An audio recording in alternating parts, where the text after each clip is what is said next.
On this day before Valentine's Day.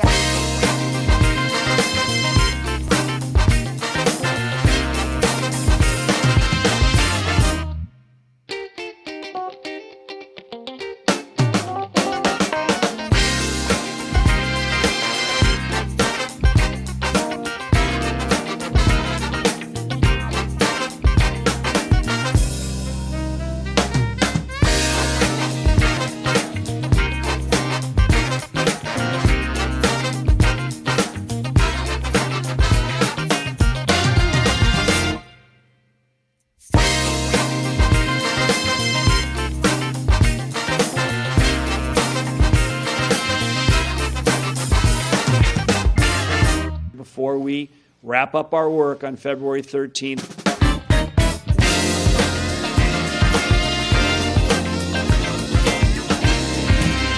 I do.